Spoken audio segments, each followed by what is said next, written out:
बड़े मुश्किल तो कह दो मदद या Ali.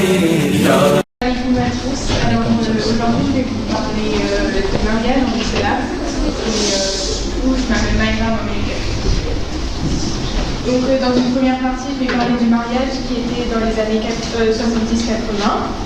Ensuite on va parler un peu des causes du divorce qui étaient dans ces années-là. Ensuite on comparera avec les mariages qui sont actuellement ainsi que les causes du divorce. Et on finira par les points de vue sur le mariage et les divorces en islam.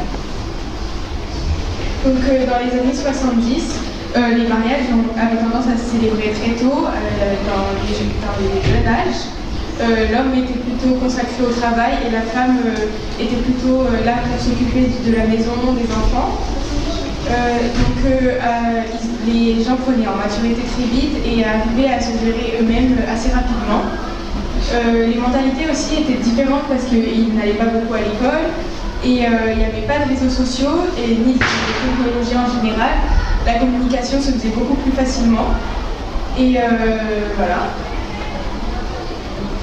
Donc les causes du divorce dans les années 70-80, déjà c'était très peu fréquent et c'était soit dû à l'infidélité, aux violences conjugales ou à l'incompatibilité, ou des attitudes aussi qui pouvaient être déplaisantes pour soit le mari, soit la femme. Et les divorces se faisaient très rarement parce que justement il y avait beaucoup de communication à l'époque et les technologies n'empêchaient pas de se parler et tout. Maintenant les mariages actuels. Donc les mariages actuellement se font généralement après les études, donc assez tardivement. On est plutôt dans un monde où le matériel est plus important que l'être en lui-même.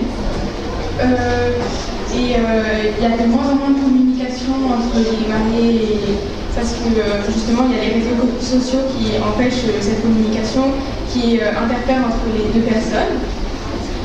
Aussi les femmes sont de plus en plus indépendantes, elles veulent leur indépendance et ne sont plus à la merci des hommes. Et donc ce qui fait que les disputes sont de plus en plus fréquentes, etc. Et à cause de tout ça, l'indépendance des femmes, ça peut être une bonne chose, mais ça peut aussi créer quelques conflits entre les deux personnes. Il y a aussi beaucoup de pareils dans les mariages actuels, c'est-à-dire que les gens ne se marient plus parce qu'ils ont envie, parce que pour leur plaisir à eux, parce qu'ils aiment leur femme ou des choses comme ça, mais c'est surtout pour montrer aux gens que oui, moi je suis mariée.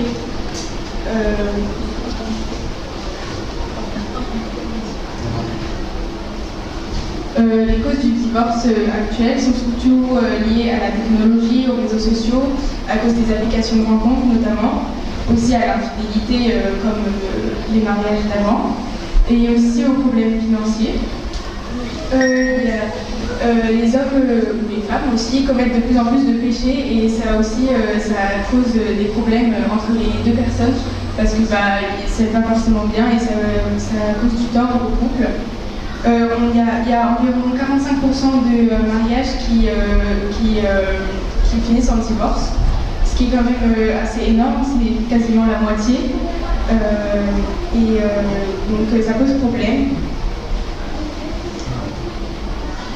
Donc le point de vue du mariage en islam. Donc le mariage en islam est vu comme un peu une chose de sacrée et d'importante. C'est un peu, on va dire, le but final. Voilà. C'est la moitié de la foi et le mariage repose sur des principes de respect mutuel, de compréhension.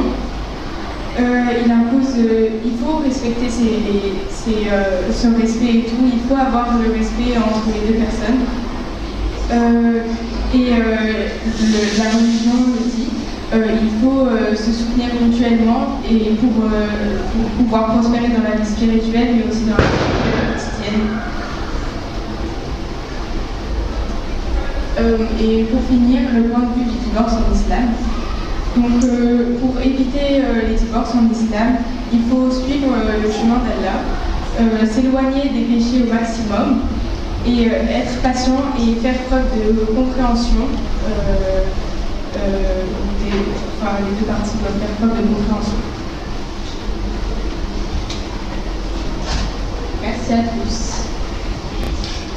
On est jeunes, on nous apprend le mariage. Et en plus, je trouve que c'est un sujet quand même intéressant et qui n'est pas un sujet trop difficile. On parle beaucoup d'actualité, de génocide, de tout ça, de ce qui se passe en Palestine. Et je trouve que c'est un sujet plutôt qui représente plus la paix.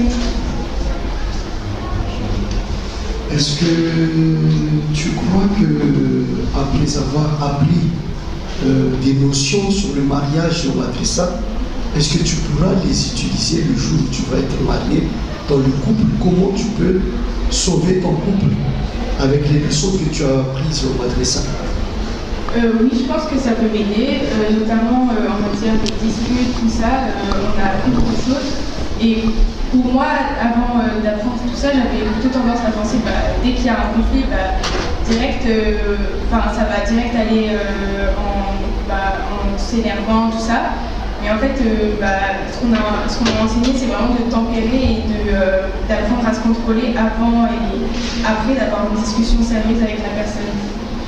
45% de divorce, où est-ce que tu as trouvé ça? Et quelles sont les sources d'où tu as donné tout ça? Ce que tu viens de nous démontrer. J'ai fait des recherches sur Internet, je ne sais plus trop les sites, mais j'ai regardé sur Internet. Il faut citer des choses. Voilà. Au niveau enseignement de l'islam, je dirais que diaphragme, s'il te plaît. Dans là, tu m'en as parlé du Saint prophète, il manque quelque chose. Il manque l'Ahlul Bayt. Il faut citer systématiquement l'Ahlul Bayt aussi. Merci. Et c'est très bien, hein. Moi je pense que c'est bien, le sujet est bien.